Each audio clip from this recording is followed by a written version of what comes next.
At sa umagang to, paspasan niyo umagang ito na maging karagdagang lakas naming lahat para po sa inyong kapurihan sa pangalan po ng aming Panginoon na si Kristo Jesus.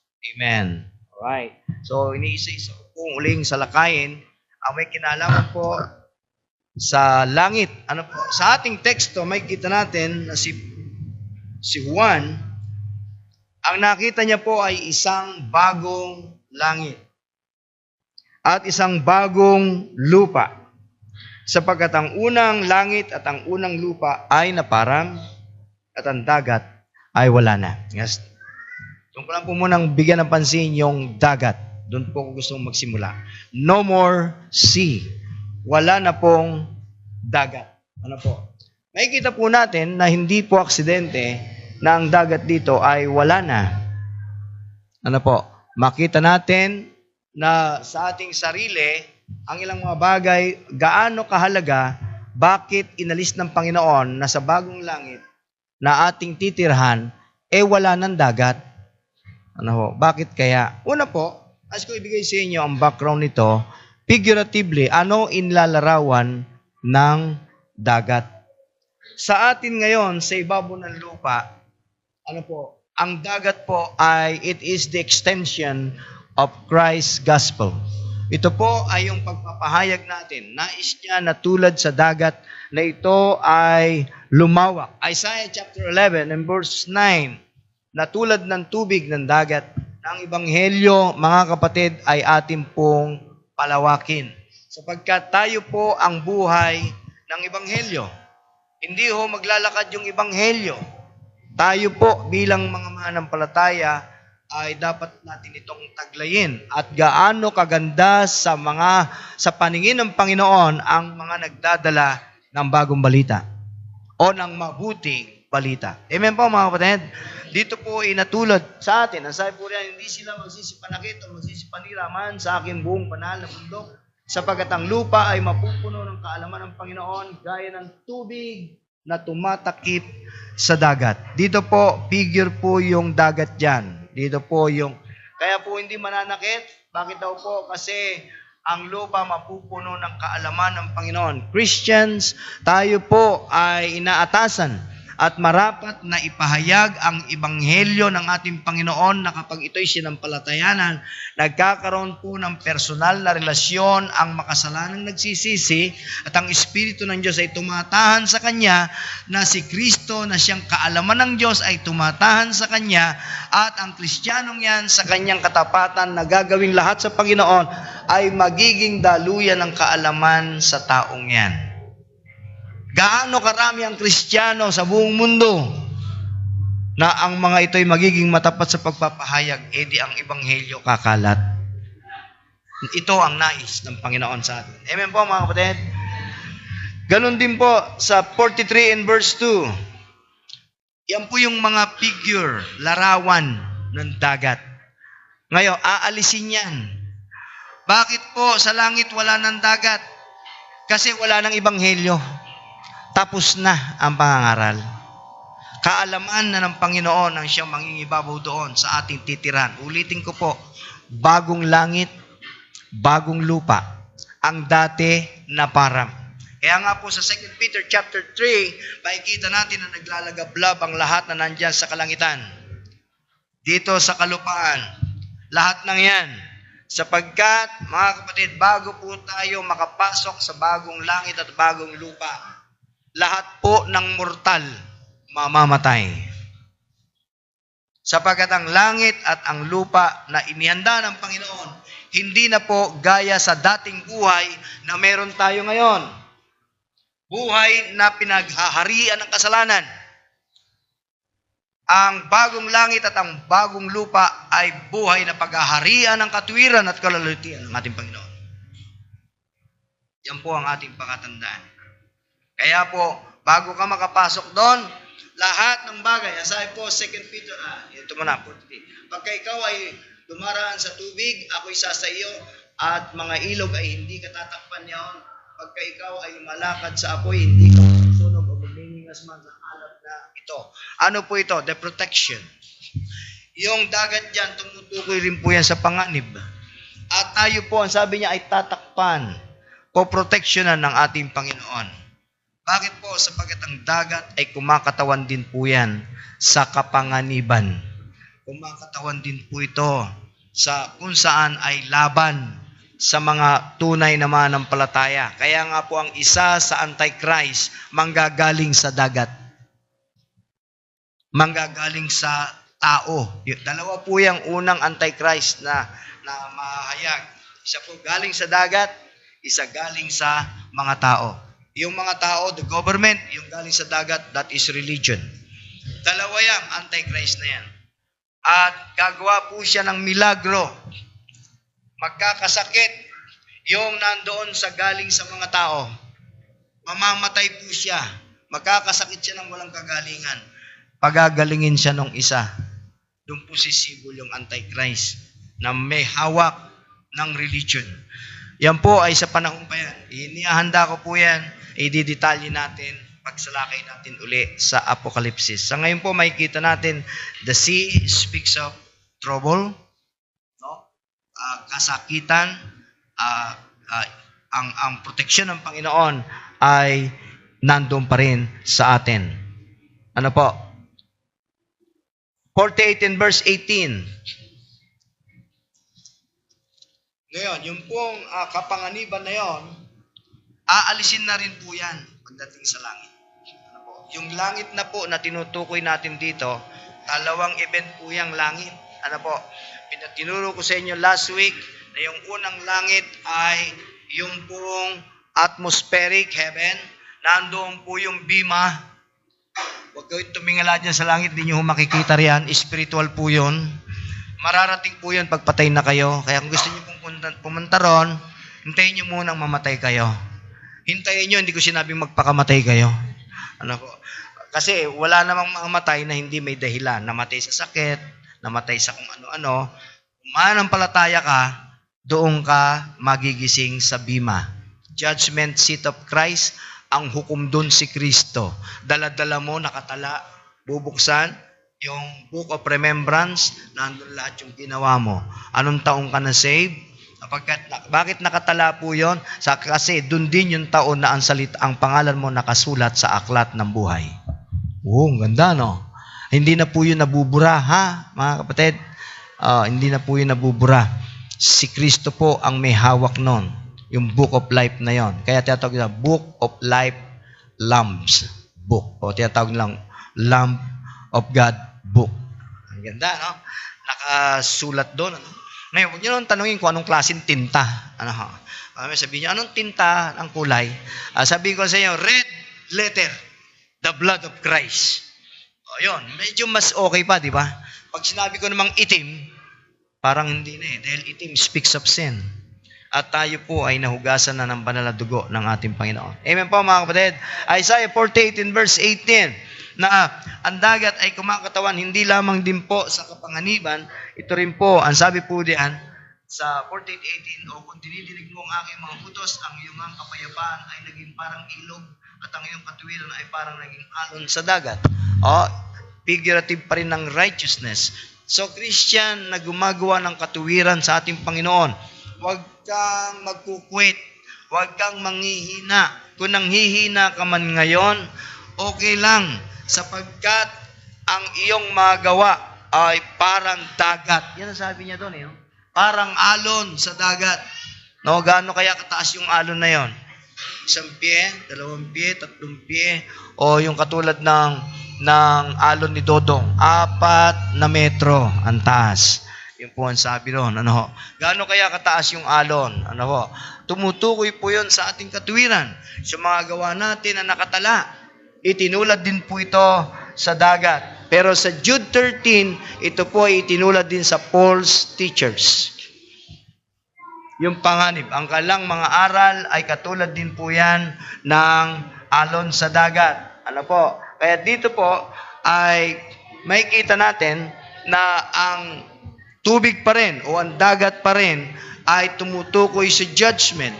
Sa Noah, covenant, nakikita po natin na nangako ang Panginoon kung saan 40 days and 40 nights na kanyang nilubog ang lahat ng nilalang sa buong sangkalupaan At sa pamamagitan ng tubig na pinanghatol ng Diyos, sa pamamagitan din ng tubig, nagligtas siya ng 8 kaluluwa, the family of Noah, kung saan nagsimula uli ang Panginoon ng pagpapanibago. Amen po mga kapatid. Dito po ay it represent yung Noah, it represent the Lord Jesus Christ. 1 window, 1 door, isang bintana patungo sa langit, isang pintuan patungo sa langit. At ito ay ang ating Panginoong Jesucristo. Pinakawala ng unang ibon na siyang ibon ng kasalanan. Ito ay hindi na bumalik. Anong klaseng ibon ito? Yung uwak. It represent the devil, evil, sin. Ano po? Pero nung pinakawalan niya yung kalapate, it represent peace, it represent righteousness, bumalik. Bakit? Sapagkat ito'y nagre-representa sa atin bilang mga manampalataya na wala tayong kaligayahan sa mundong ito maliban kay Kristo. Kaya yung ibon bumalik doon sa ark. Why? Only then in the ark na siya makakasumpong ng kapayapaan, kaayusan ng buhay. Ganon din tayo bilang mga manampalataya. Hindi tayo nagsasawang magbasa ng Biblia. Amen po? Nagsasawa ba kayo magbasa niyan? O ginagawa niyong pampatulog yung Biblia niyo? Ay ko, bakit? Kasi pag nagbabasa ako, inaantok ako, pastor. Kaya ang ginagawa ko, pag gusto kong makatulog, nagbabasa ako ng Bible. Ang ganda naman ang ginawa mo sa Bible mo. Ginawa mong pang uyayi. Parang doon?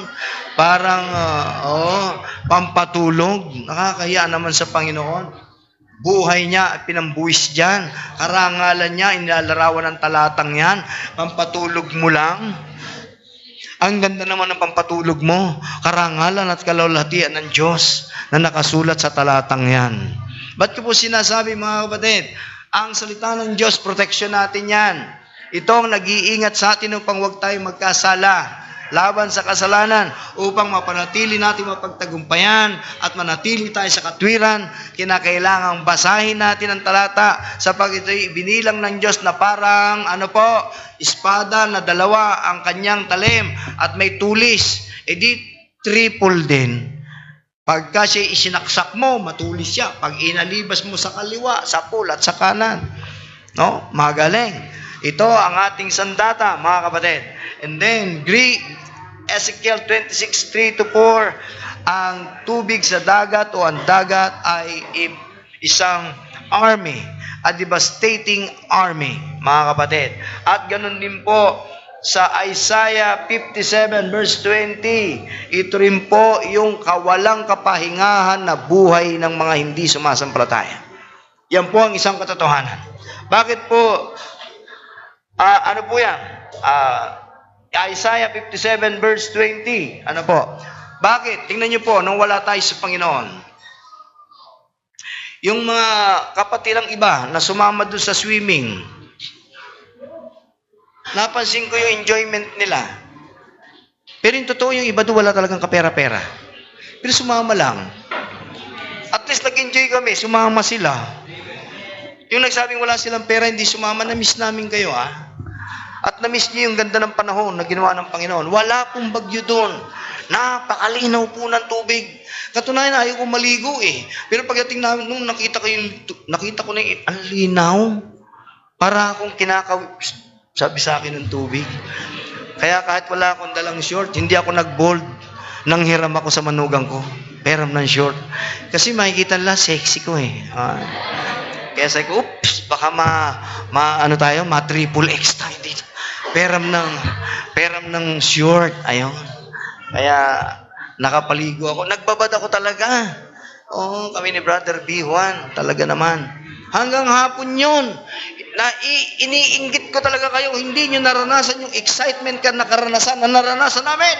Bakit? Naliligo na kami. May kapatiran pa kaming gumagawa ng sasakyan. Maniwala ka. Yung unang stopover namin, napatid yung fan belt. Talaga naman. Meron ba kayong ganong karanasan? Wala, di ba? Kita nyo, kinukwento ko sa inyo, nakatawa kayo. Yun Wala ginagagawa, Bakit? Sa Kristiyano naman kasi, mga kapatid, wala naman pong negatibong nangyayari sa atin. Hindi ko po sinasabing hindi totoo yung negatibong nangyayari sa buhay natin. Kahit tayo nasa gitna ng negatibo, ang Kristiyano, pessimistic yan. Ano yung pessimistic? Yung mga taong kahit negatibo na yung nangyayari, nakatawa pa rin. Hindi ba dyan tayo kilala? Sabi na, sunugan na nakatawa pa. Di ba pag ba nagbabalita, yung mga Pilipino, nasunugan na, etc. Kung ano-ano. Bakit mo pag sinabing, selfie, tatawa. Kahit na walang makain, pag sinabing, kukudakang talaga naman nakatawa eh. Hindi mo halata, walang kanin, walang bigas, walang pambili. Mga kapatid. Pero yung mga wala sa Panginoon, wala silang kapahingahan. Meron na sila ng pagkain, may pena sa busog na sila. Ang mukha nila, alam niyo po ba kung bakit ang kapayapaan nakikita sa mukha yan eh? Hindi kayo pwede magkaila. Dahil kung totoong payapa kayo, nakikita yan sa mukha. At kung hindi rin totoong payapa kayo, makikita rin ho namin yan. Kahit nakangiti kayo, busangol pa rin ang tawa niya. Nakaganoon pa rin. Hindi mo pa rin masasalamin yung kapayapaan. Oh? At ganyan din po, mga kapatid, ang mga hindi mananampalataya. Lagi po silang nakayuko. Bakit kaya? Lagi po naghahanap ng biyaya yan. Sabi ko, dapat hindi ganyan. Dapat kayo patingala. Dahil hindi naman si Satanas nagbibigay ng biyaya, kundi ang Diyos. Hindi ba ihuhulog niya? Kaya sabi niya, bring ye all the tithes into the storehouse. Ano sabi niya? And prove me now. Susunod. Herewith, if I will not pour you out a blessing. Ang blessing sa langit nang gagaling, hindi sa lupa. Yung mga Kristiyano, pagka nanlalamig, halata mo rin nanlalamig, nakatungo sa lupa. Bakit kaya? No, naghahanap ng mapupulot. Yung mga nakaligtaan at kinaligtaan. Ang Kristiyano, mga kapatid, kung tayo man ay nakayuko, ano po, posisyon na lang. Pero wag sa katotohanan kaya tayo nakayuko, ay nakasalig nga tayo sa mga bagay na material. Ang material ng Kristiyano nagsisimula sa itaas, pababa. Hindi po nagsisimula sa lupa, paakyat. Pansinin niyo, mga kapatid. Ang Panginoon nagpapayaman. Ang Panginoon nagbibigay pagpapala. Ang simbolo ng pagpapala niya, it likes rain, shower. Kita niyo, bakit hindi paulan na pag ano, bumaha, parang tsunami. Pag sa ilalim ng galing yan, dilubyo yan. Kita niyo, yung rain shower, blessing yun eh. Mga kapatid, ang mananampalataya, mas malamang dapat kayo nakatingala. Wag naman kayo nakatingala na nakatingala, nag-iintay ng baka nga bumagsak ka sa inyo, hindi nyo kaya saluhin. Bakit po? Iba po pressure na nanggagaling sa itaas. Kahit na yung bala, malakas na yung pabaril sa itaas eh. Subukin mo, hintayin mo yung pababa. Tignan ko. Hindi ba? May mga nababaltaan tayo, may gumamit ng baril, natutulog, napagsakan ng bala, patay. Kahit nasa loob ng bahay niya eh. Ganun kalakas yung puwersa ng pababa eh.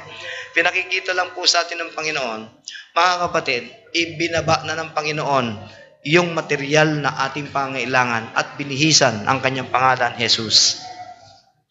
Kung ikaw ay na kay Jesus, personal mo siyang tagapagligtas, siya'y nasa langit ngayon, naghahanda ng lugar para sa atin. Amen?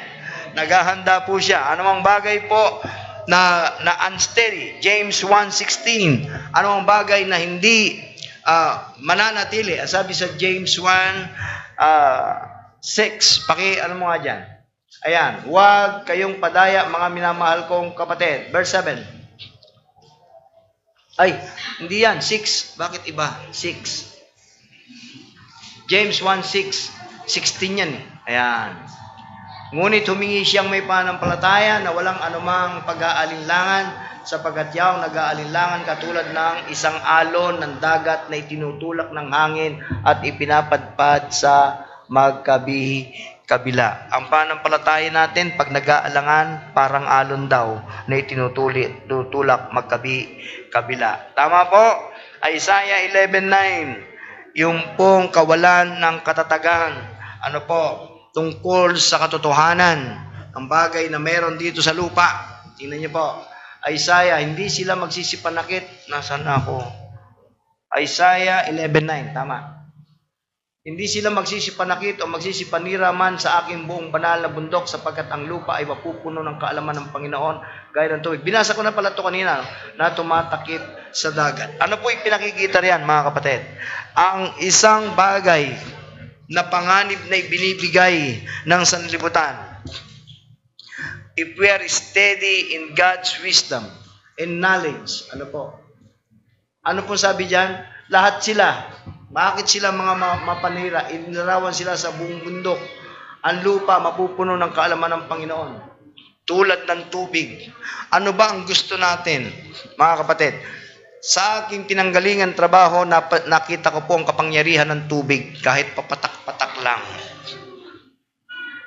Meron pong area, nagtrabaho po ako ng jig. Yung jig and fixture. Naalala ko, tinanong ito ng isang nag-aaral. Ano raw ba yung jig? Ito po yung mga parang scaffolding na kahoy na meron siya pinoproteksyonan na isang makina. Ano po? Pero itong jig na ito, kaya tinatawag, pwede rin itong maging daanan ng chemical na para pan-supply doon sa makina. Yan, jig. Kaya tatag na jig. Kaya may fixture kasi meron po siyang yung parang pinakahulmahan. Kaya ko po sinabi sa inyo ang kapangyarihan ng tubig. Sipin nyo yung 1 metro o kalahating metro lang ng tubig ginagamit na supply para doon sa makina. Kaisa-isa lang ang patak nun. Ang hina lang ng patak nun. Ang pinapatakan po bakal. Pagkaraan po ng 1 buwan, 2 buwan, 3 buwan, pansinin nyo yung tinatamaan ng tubig na uuka. Ganun siya kakapangyarihan. Tubig lang yun. Tao kaya ilagay mo doon. Mamamatay yun. Oo, mamamatay yun. Oo, ilagay mo, kahit anong parte ng katawan mo, ilagay mo ron. Itali ka doon. Oo, papatakan ka lang ng isa-isang patak na yon. Sa umpisa, kaya mo yan. But not forever. Hindi mo kaya 1 taon, 2 taon, kada pumapatak na yung sumisigaw ka. Kada pumapatak na yung sumisigaw ka na. Kasi bawat patak nun, parang patak na ng apoy pag tama dun sa kamay mo. Bakit? Kung bakal nga, nauuka niya laman mo lang. Ganun siya kakapangyarihan, mga kapatid. Kaya kasi sabi sa inyo, nakita ko ang kapangyarihan ng tubig na ito'y inilarawan ng Panginoon sa punishment, inilarawan niya ito sa judgment, inilarawan niya ito sa division, inilarawan niya po ito sa pagkakampi-kampi. Kaya makikita po natin, sinabi sa ating teksto, no more sea. Sapagkat pag tinimbang niyo po ang pakinabang at ng panganib, mas marami pong panganib na ipinakikita sa tubig nang galing, sa dagat nang galing, kaysa po sa pakinabang. At ang sabi po doon, wala na pong dagat doon. Sa madalit salita, wala na po tayong agam-agam doon. Wala na po tayong panganib doon.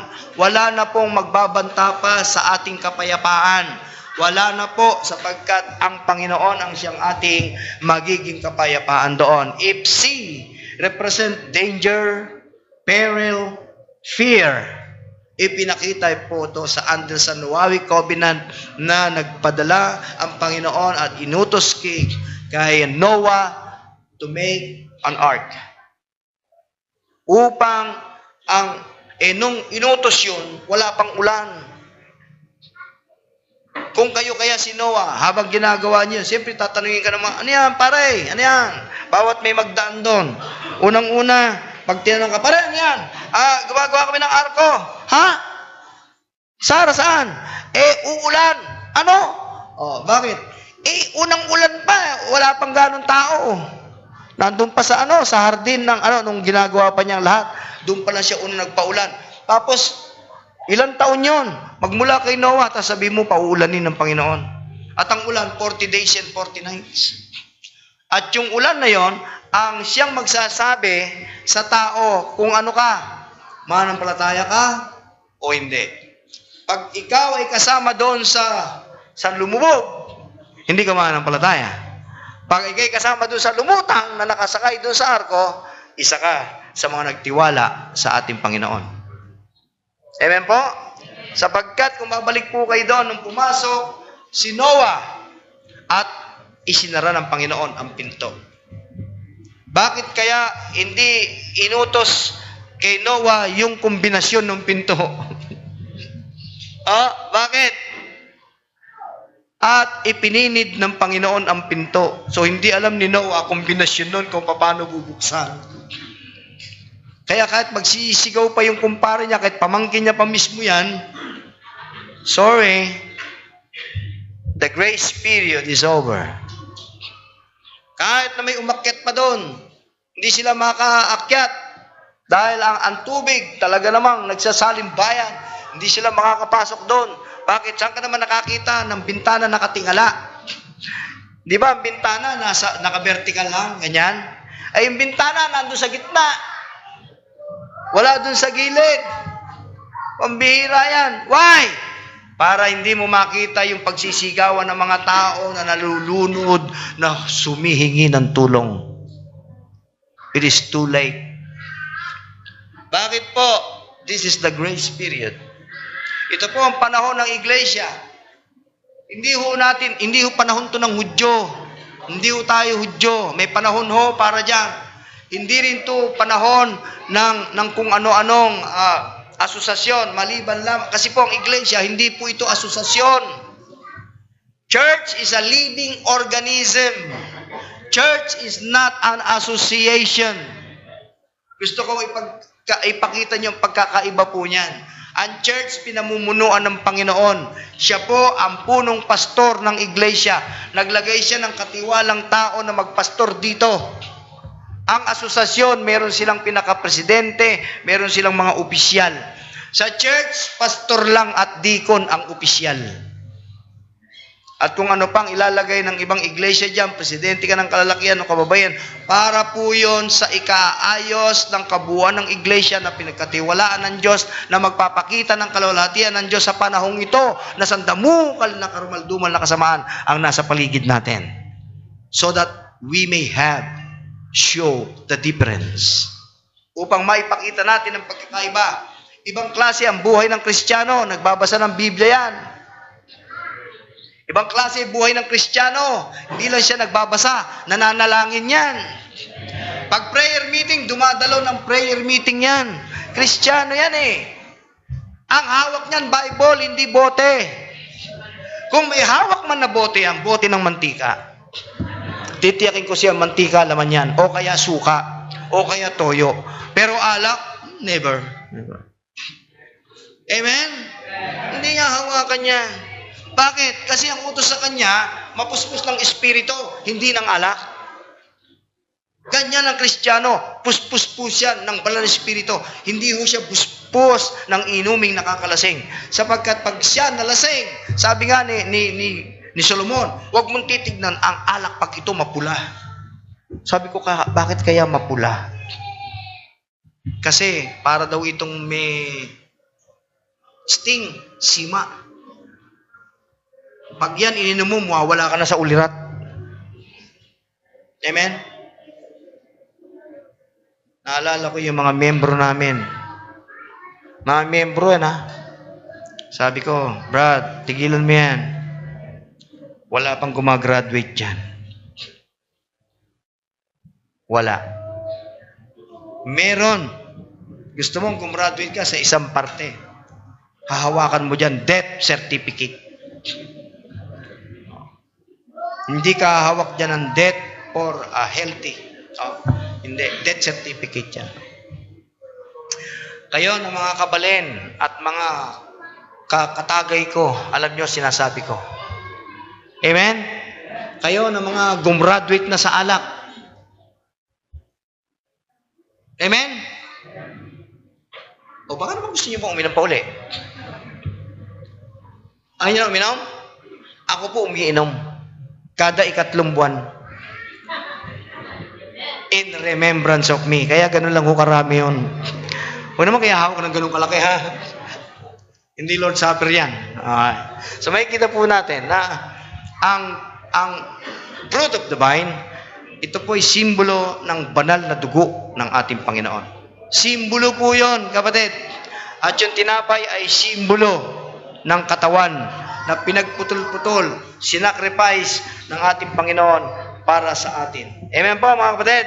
So makikita po natin dito that The sea is no more. Why? It symbolizes danger, peril, and fear. Then, secondly, it is also a symbol of distress. Ano po? Unrest. Ano po? Agitation, yung paghihirap. Commotion ng mga wala sa ating Panginoon. Isaiah 57, ano po? Verse, mahaba pero pili lang tayo. Verse 2. Ano po? Ito po ay kumakatawan din po sa tinatawag po nating kawalang kapahingahan, kasakitan, ano po, mga problema, distress. Ano po, sabi niya, sila ay nanasok sa kapayapaan, sila ay nagpapahinga sa kanilang mga higaan, bawat lumalakad sa kanyang katwiran. Verse 3, mahaba po yan, mga kapatid. Isa lang po makikita natin dyan. Ngunit magsilapit kayo rito, kayong mga anak ng babaeng manghuhula, na lahi ng mga ngalunya at ng patutot. Verse 4, laban kanino nakikipaglahian kayo, laban kanino nagluluwang kayo ng bibig at naglalawit ng dila, hindi ba kayo mga anak ng nagpagsalangsang, lahing sinungaling? Alright. Basahin niyo sa bahay niyo, ha. Diyan po pinakikita niya kung ano yung ginagawa ng maling pananampalataya na nakahulugan uli ng bayan ng Diyos. Kaya minsan sinasabi ko sa mga yung mga nagbe-Facebook, ugali niyan magpapa-picture kayo. Gaganon kayo. Yung mga naglalawit ng dila, anti-Christ yan, yung mga unbeliever yan. Pambira kayo. Yung naglalawit ng dila. Ugali niya, magpapa-Facebook kayo. Sabi ko, tinan mo itong mga to. Hindi nagbabasa kasi ng Bible. Yang mga simbolo-simbolo sa kamay, Kristiyano kayo, napagkikita ko sa inyo yan. Marami po yan. Sabi ko nga, nakatago yun, kinakalkal ko. Papakita ko ulit sa inyo yung mga simbolo. Sabi niya, ano yan? Ay, love naman po yan love daw yan. Nilagyan niya ng ganon. Hindi niya nakikita, may nakalawit na ganon, Ay, love yan, Ano love? Nakaganon love. Hindi commercial yan. Sino sabi? Satanism yan Scapegoat yan.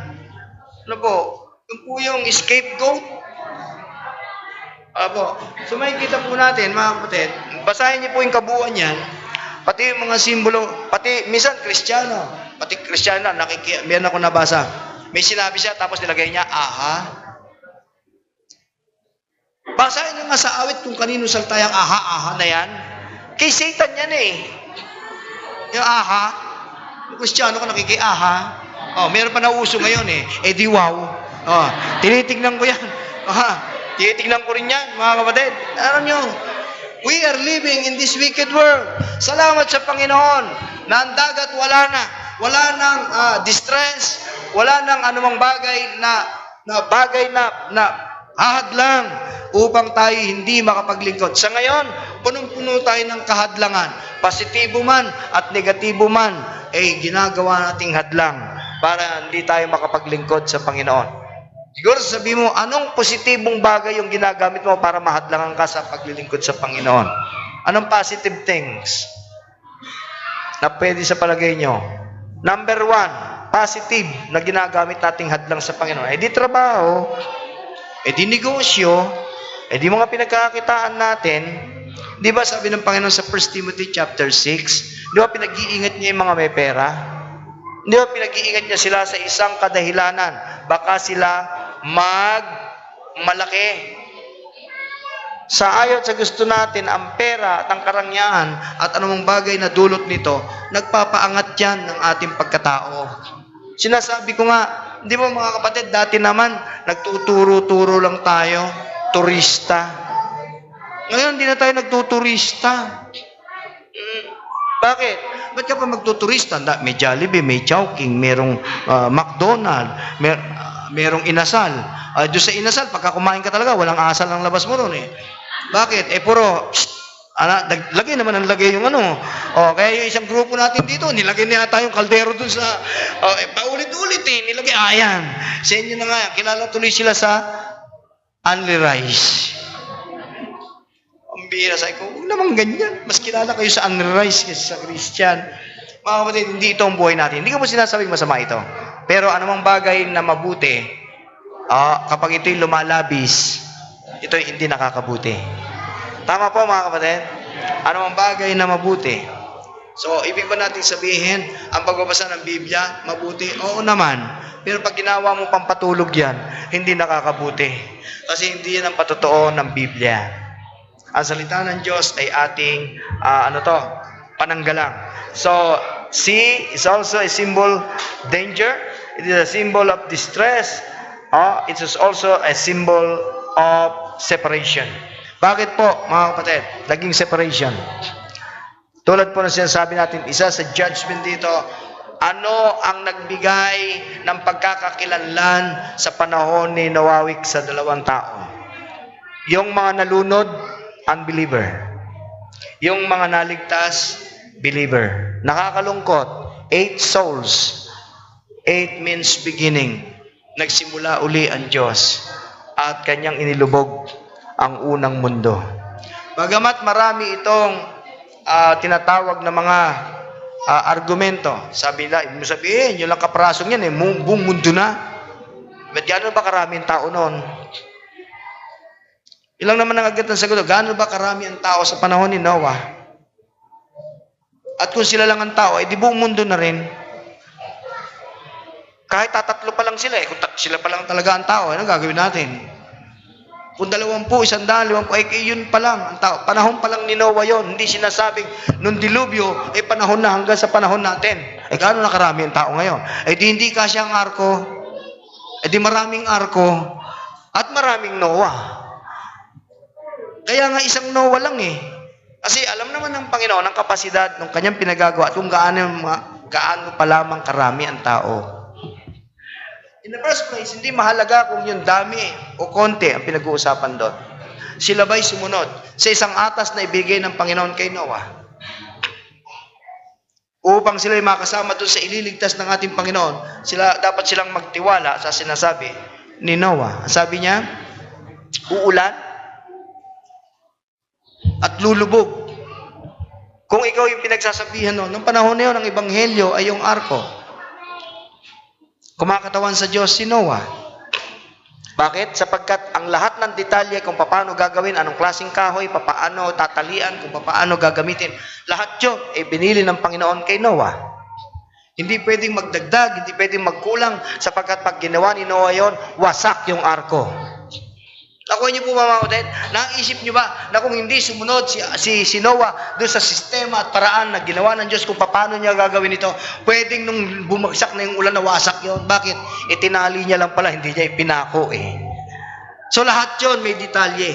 Ganyan din sa atin, mga mananampalataya. Pag nagbabasa tayo ng talata at ang mga binabasa natin, kailangan detalyado tayo. Hindi tayo pwede magdagdag, yan ang sabi ng Panginoon. Hindi rin tayo pwede magbawas.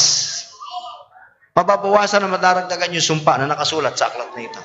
Akalain mo, yung lang paraan na yon. Tingnan niyo po, para malaman niyo po. Basahin natin. Nasaan yan Revelation.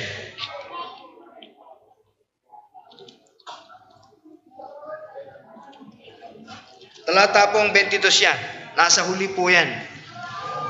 Magsimula po tayo sa talatang 18. 22:18 ng Revelation. Tulad din ng ating kalagayan sa ngayon, sa kalagayan maging ni Noah. Aking sinaksihan sa bawat tao nakikinig sa mga salita ng hula ng aklat na ito. Kung ang sino man ay magdagdag sa mga ito, daragdagan siya ng Diyos ng mga salot na nakasulat sa aklat na ito. Minsan biniro ko isang kausap ko. Alam mo, tapos na yung salot na nakasulat Pero gusto mo bang madagdagan? Dagdagan mo lang yung nakasulat dito. Pero sa totoo lang, yan ang nilalaman nito Isipin mo, sarado na yan sealed na yan Wala ka na idadagdag Pero pag dadagdagan mo yan, dadagdagan ka ng salot Nakuha niyo po ba mga kapatid? At kung ano yung dagdag na yon, na nagbibigay sa isang bumibili ng kasayahan sapagkat yung binili niya, dinagdagan. Gayon din naman, ang mararamdaman mo na yung salot madagdagan pa dahil lamang sa pagdaragdag mo sa mga nakasulat sa aklat na ito. O hindi ko naman dinadagdagan ay, binabawasan ko naman. Di bawasan natin. 19. At kung ang sino man ay mag-alis sa mga salita ng aklat ng hulang ito, aalisin ng Diyos ang kanyang bahagi sa punong kahoy ng buhay at sa bayang banal na nakasulat sa aklat na ito. Gaano kaya kahalaga sa atin ang pagbabasa? Ang ating unang magulang na si Adan, nahulog dyan. Kaya madali tayong mahulog sa tukso. Ano ginawa ni Eva? Dinagdagan at binawasan ang salita ng Diyos. Sa halip na ito'y nagdadala ng pagpapala sa nakikinig, ultimong siya ang sarili niya ay hinatulan ang kanyang pisikal na siyang dinaranas natin ngayon. Manganganak kang may kahirapan, sa iyong asawa papapanginoon ka. At sa iyong panganak, nasa sa bingit ang iyong buhay. Isang pagpapaalala ng kasalanang nagawa ng ating magulang at kasalanang taglay nating lahat upang sabihin, kailangan mo nga ang Panginoon sa iyong buhay. Mananampalataya, ang dagat ay kumakatawan din sa paghihiwalay. Na paghiwalay ang masama at ng mabuti. Romans chapter 11 verse 33. Ano po sabi riyan? Romans 11:33. Ayan, tama lang ako. O kalaliman ng mga kayamanan ng karunungan at ng kaalaman ng Diyos, o di mating ka lang mga hatol niya, at hindi malirik na kanyang mga daan. Alright. Ito pong Romans chapter 11, patungkol po yan sa pakinabang at sa posisyon ng bayang Israel at sa kanilang pagpapabaya. Ang Diyos ay isinaisang tabi ang bayan ng Diyos na ito at kumiling sa hintil. At tulad ng kanyang bayan na sila inirawan sa sanga, ang hintil ay mistulang sanga rin. Idinrap siya doon sa tunay na puno at ang puno na yon ay si Kristo Jesus at ang magsasaka ay ang Ama. Tama po? Tama po? John chapter 15. So, tayo ngayon ay idinrap, isinanga, at sa pamagitan ng Banal na Espiritu ay namumunga. Tama po mga kapatid? Tayo po ay namumunga. Napakagandang kalagayan ngayon ng mga manampalatayang ligtas na sila'y nagiging sanga ng kabuhayan ng Diyos. Na dumadaloy ang kapayapaan. Na dumadaloy ang kagalakan. Na dumadaloy ang kapayapaan ng Diyos. Ang pagtitiis. Lahat po yan. Yung imposible mong maisip at magawa dahil sa Banal na Espiritu at pagkakaugnay mo kay Kristo, ikaw ang magiging sanga ng mga bunga na yan. Ang Banal na Espiritu namumunga, hindi po tayo. Sabi na, opo, sa totoo siya namumunga. Salamat sa Panginoon na tayo ay kanyang sanga. At dahil doon, sa sanga, dumadaan ang bunga. Tama po? Hindi tayo ang bunga. Tayo ay sanga, tagapagdala ng bunga. At ang bunga ay maghahatid ng misteryo na pagkilos sa buhay ng mananampalataya. Ang sabi po dyan, ako ang puno ng ubas, kayo mga sanga ang nananatili sa akin. We need to abide. At ako'y sa Kanya. Mag-abide tayo kay Kristo at si Kristo mag-abide sa atin.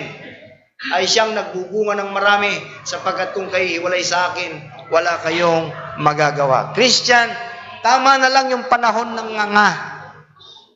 Tama na yung panahon na wala tayong ginagawa. Panahon nito na bigyan natin ng puwang ang Banal na Espiritu ay gumawa. Panahon ito upang ipakita natin ang pagkakaisa natin bilang katawan ni Kristo. Na totoong magkakaiba-iba ang ating bahagi, pero hindi naman iba ang gawain natin. Ang ibigay ang kalwalhatian sa ulo ng ating buhay. At yan ay si Kristo Jesus. Tayo ang kanyang katawan. Amen po? Anong gagawin? Yung katawan na yan, Anong ginagawa sa puno na namumunga, pinuprun? Anong ginawa sa atin ng Panginoon? Bakit tayo hinuhugasan sa paa? Paano ba paghuhugas ng paa? If we confess our sin, He is faithful and just to forgive our sins and to cleanse us from all unrighteousness. The blood of Christ, ang siyang patuloy na huhugas sa ating paa. Paa speaks of our services. Tumutukoy sa lahat ng ating paglilingkod. Only the blood of Christ can wash away sin. Only Him. Siya lang din. Hindi ang ating effort, hindi ang ano pamang karagdagan natin, mga kapatid. Tayo po bilang mga mananampalataya, masasaksiyan natin doon sa langit na wala ng dagat. Wala ng distress, wala ng danger, wala ng takot, wala ng mystery. Wala na rin pong mga forms of life na temptation. Wala na po. Total na pagkalayo sa bagay nito. Kaya nga po doon, binanggit ko sa inyo, dagat, it is the body of water. Water speaks of blessings and water speaks of judgment. Sa anong water meron tayo ngayon? Hindi nyo ba alam na ang salita ng Diyos ay tinulad sa tubig na siyang panghugas ng ating kasalanan? Hindi nyo ba alam na ang tubig na siyang ginamit ng Panginoon ng pagpapatotoo kay Isaac bilang anak? Si Isaac po, anak ni... Sino tatay ni Isaac? Si Abraham po. At si Isaac ay kaisa-isa. Ang sabi ng Panginoon sa kanya, Abraham, lagi niyo pong basahin yun. Abraham, pag tumawag ang Panginoon, yung mga Kristiyano, handa silang sumagot na, Yes, Lord. Wala pa akong nakita doon na tinawag ng Panginoon na hindi naging handang sumagot. Lagi silang may sagot. Lagi silang handa. Sabi ng Panginoon kay Adam, hindi na po, Adam, Eva, nasan kayo? Akalain nyo, nawawala ang Diyos? Yung salitang nasaan kayo, yung po'y pagpapahayag ng nawawala. Yung pala, hindi pala Diyos ang nawala. Nawala na pala sa kalwalatian na pinaglagnan niyang Diyos, yung tao na kanyang nilalang. At sa pagkakataon yun, hindi totoong hindi alam ng Diyos. Gusto niya pang makita kung yung kawalang inosente ng tao na andun pa, hindi na pala. Sapagkat nagtago sila. It is a sign that the innocency had been lost. The innocency na inilagay ng Panginoon upang maging daluyan ng pagpapala na ibigay sa kanila ang pagkaunawa sa masama at mabuti had been lost. They make their own way to benefit on that knowledge of good and evil sa pamamagitan ng pagsunod. Nakakalungkot. Nakakalungkot. Alam niyo po ba, mga kapatid, na tayo ngayon bilang mga mananampalataya ay bumabalik sa pagiging inosente? Christians are innocent about this world because since na tayo nakatanggap sa Panginoon, you're no more interested. Hindi tayo, ako po, naniniwala akong katang Kristiyano kayo, hindi po tayo laging update. Maliban na yan ang trabaho nyo. Tayo po, hindi natin alam kung ano mga nangyayari sa paligid natin. Hindi natin alam. Kaya hindi tayo bumibitayo sa salita ng Diyos sapagkat ito ang patuloy na nagbibigay ng tamang impormasyon.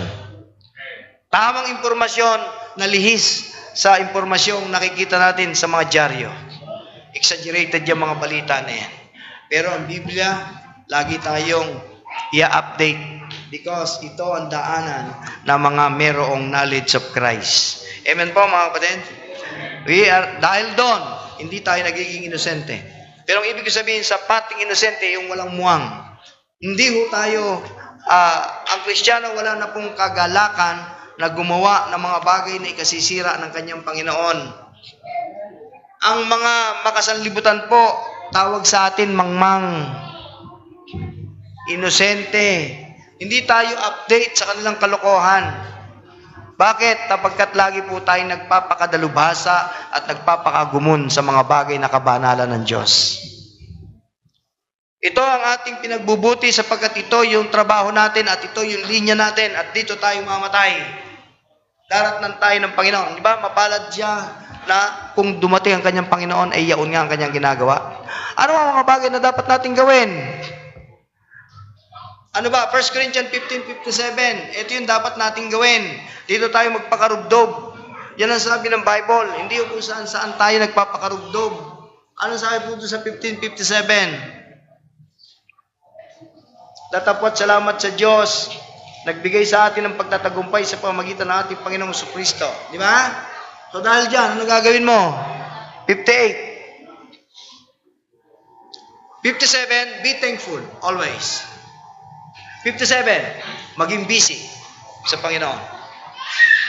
Gaya nga mga kapatid kong minamahal, kayo mga agsitatag, huwag makilos na lagi sumasagana sa gawa ng Panginoon. Yan nalalaman ninyo na hindi walang kabuluhan ang inyong mga gawa sa Panginoon. Amen po?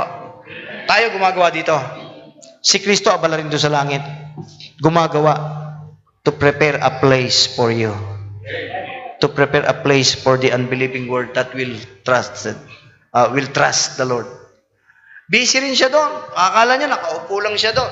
Nakaupo nga lang siya doon. Siya ay namamagitan para sa atin, mga panalangin. At ginagawa niya tayo ng lugar. Pag dumating yung panahon na yon, na oras na para tayo umuwi, parang kabayo yan, sususutan na lang. Mapaswitan na lang yan. Pag tumunog yung lipad. At doon tayo sa langit. Ulitin ko po Pag unang lipat natin, bima. Pagkatapos ng bima, ano pong gagawin? 1 Corinthians 3, judgment ng ating mga ginawa. Pagkatapos nun, ikakasal tayo sa Lamb of God, sa Kordero. Pagkatapos ng kasal, ipipresent tayo. At kasama po sa presentation dalawa. First, sa heaven, ipipresent tayo. Tapos babalik siya rito. Binasa ko na sa inyo yung nakaraan. Nakasakay sa kabayo. May nakasulat sa hita. Ang berbo ng Diyos. Kasama yung mga banal. Who's those banal? The church. Sapagkat ang church ang ikakasal kay Kristo. Babalik tayo. Pastor, hindi ako marunong mga bayo, sabi ni Brother Chavez. Sabi ko, huwag kang mag-alala, Brad. Matututo ka na. Pagpatay ka na, alam mo ng lahat. Isa pa yun sa daragdagan natin. Marami tayong alamin pa patungkol sa langit. Pagamat nahapyawan na natin yan sa impyerno. Pag namatay pa tayo, makikilala pa natin. Of course, yung sa impyerno, nakilala Nakilala nung mayaman, yung mahirap Nakilala niya si Abraham Sabi niya, Amang Abraham, kiniklaim niya Kaya yung pong kabilang buhay, mapa-impyerno at mapalangit niyan, you have a complete knowledge. Meron kang sensitivity. Meron kang sense. Bakit? Sabi niya, mainit. Sabi ko, di may pakiramdam. Isa po yan. Tatalakay natin yan. Ina-annihilate, nilulusaw daw. Yung mga, hindi po totoo yan. Hindi ho malulusaw.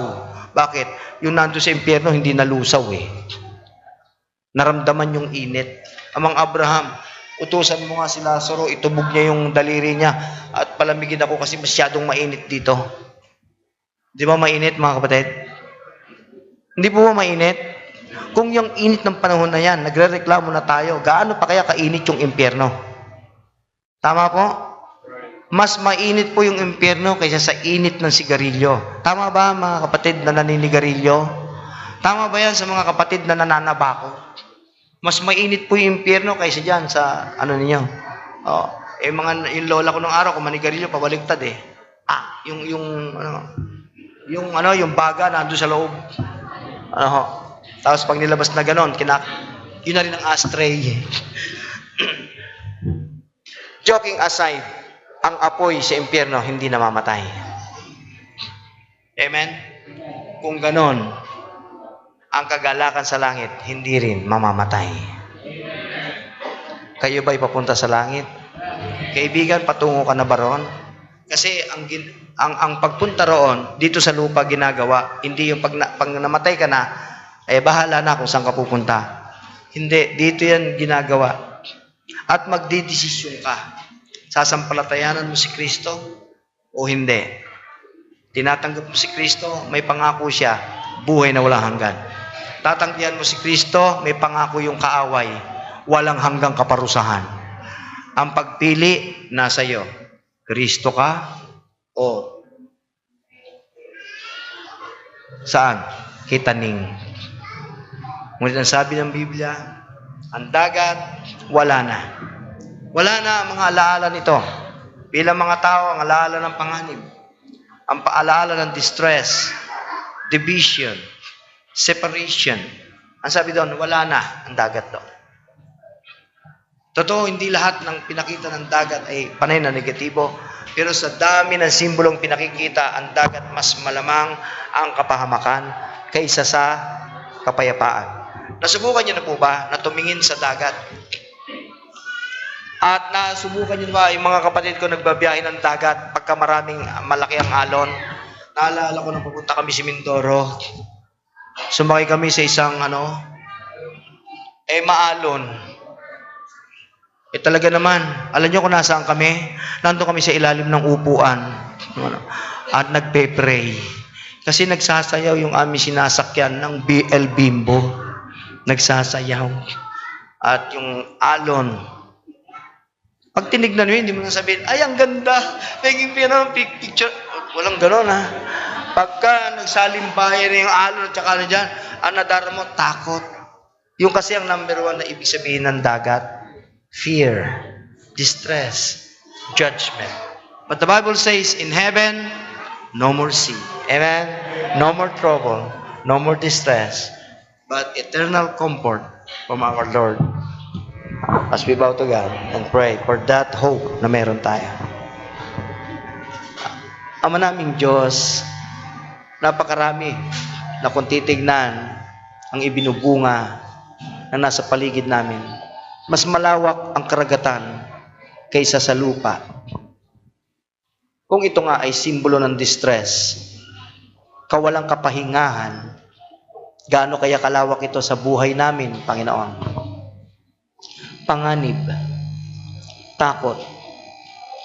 Ngunit Ama, salamat po sa pangako mo. Sa langit, wala ng dagat. Wala nang maghahatid ng takot, distress, unrest. Wala na. Inalis mo na, Panginoon, sapagkat ito'y walang hanggang kapayapaan mula sa piling mo.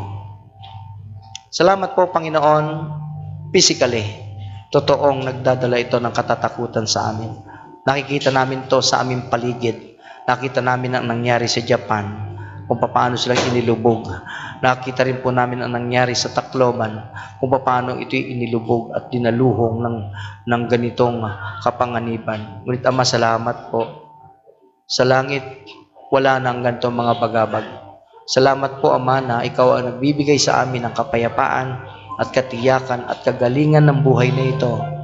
Na nawa ito rin matutuhan ng aming mga kaibigan. Salamat po na magkaisa kami na iyong aalisin ang lumang lupa. Gagawa ka ng bagong lupa. Aalisin mo ang lumang langit. Gagawa ka ng bagong langit. Isang bagong langit na maghahatid na ng kagalakan, kasayahan, katiwasayan at kapayapaan. Salamat po sa pangalan ng aming Panginoon na si Kristo Jesus. Amen.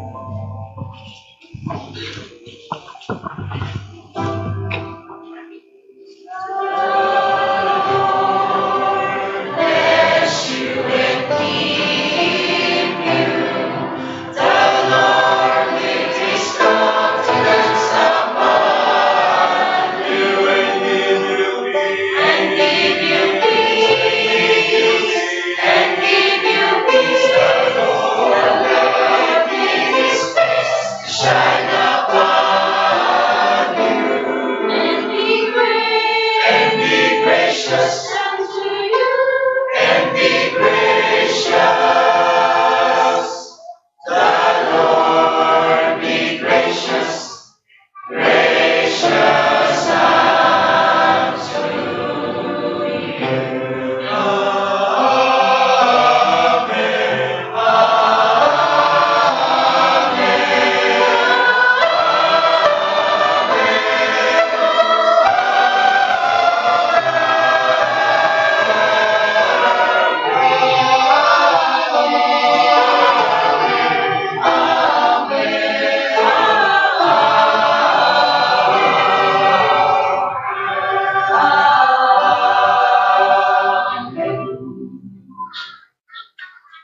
Tayo po tayo para sa ating pagbibigayan. Ama namin, salamat po sa pagkakataong ito.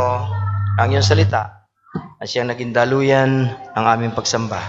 Gayon din sa aming pagbibigayan, paspasan niyo po magkakaloob, makatugon po sa pangangailangan ng gawain. Babalik niyo po ito na pikpik at liglig sa kanilang kandungan at para sa inyong kapurihan. Sa pangalan po ng aming Panginoon na si Kristo Jesus. Amen.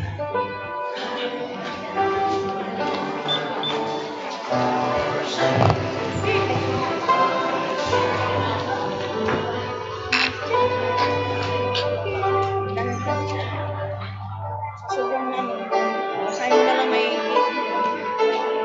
8 sila. Ay, hindi ko na inagay yung kampuli. Di ba meron ka na rin anak? Sige na lang.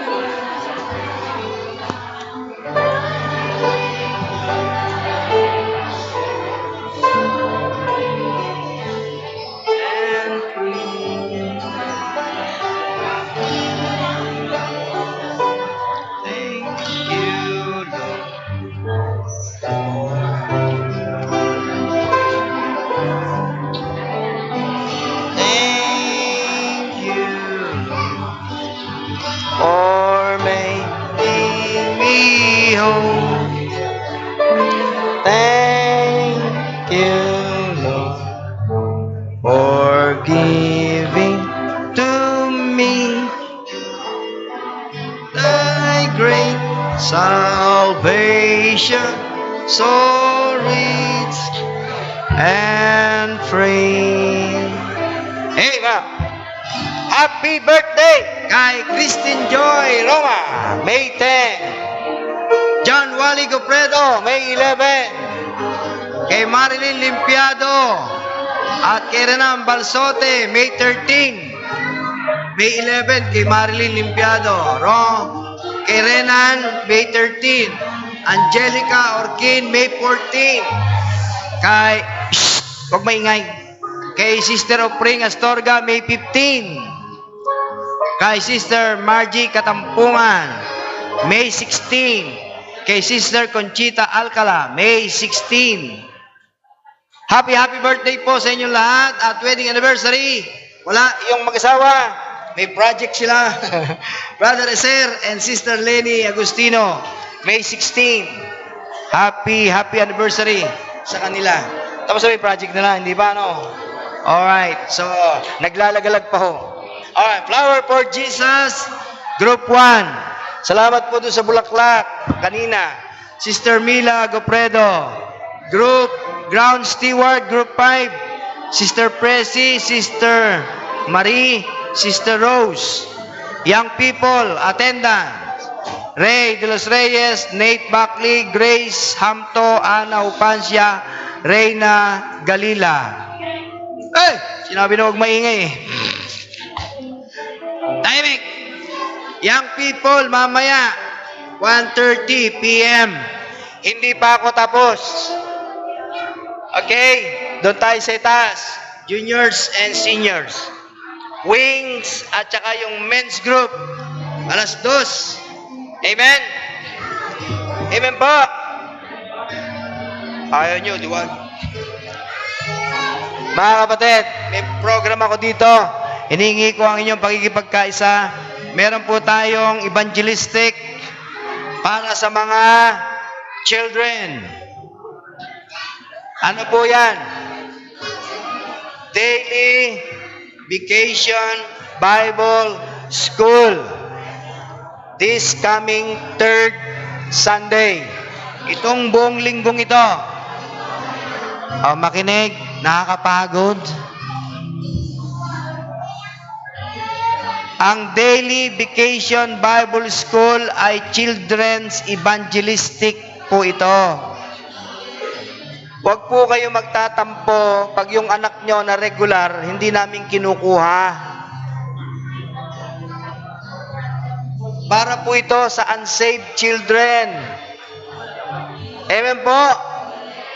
Para po ito sa unsaved children.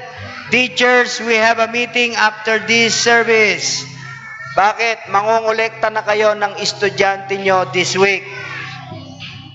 Ang applicable lang grade 4 to grade 10. Mga bata na hindi dumadalo na rito. Yung mga bago. Kayo mga teacher, kayo mangongolekta. Ngayon, nakadepende kung may makukolekta kayo. Pag wala kayong nakolekta, wala tayong Daily Vacation Bible School. Kaya mangongolekta kayo. Amen?